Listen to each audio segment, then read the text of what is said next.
remain or leave? In or out? Brexit remains a controversial issue in British minds. I'm Isabel Bassett, and you're watching the 10 o'clock news. So what does the Brexit deal entail? Well, the UK will still have to pay with the EU money until 2020, and will still have to abide by all of the EU's rules and regulations.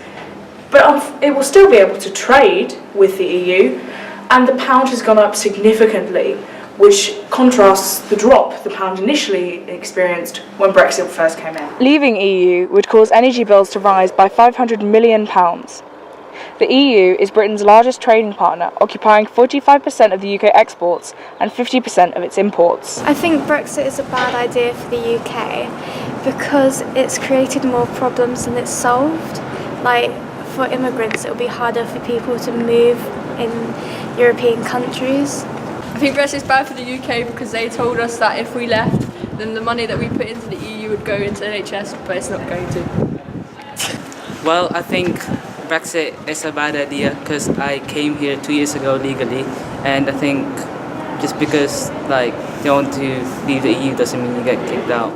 If Britain were to leave, the government would have to decide how to regulate costs for EU students and will cut down the amount of students in UK universities. Along with that, the EU has allowed 200,000 UK students and 20,000 UK university staff to spend time abroad. Will the Brexit deal benefit the UK?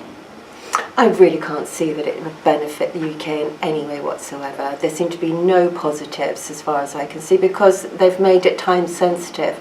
That's like their get out clause. You know, when you think that how much we depend on the EU economically, I think it's really easy to say that we can only be the losers in this case. So although the deal for Brexit is a step forward in British politics, there are some benefits which may not help us in the long run. But depending on your stance for Brexit, whether you think it is positive or negative, one thing's for sure, Brexit is an inevitability in the political landscape of Britain's future.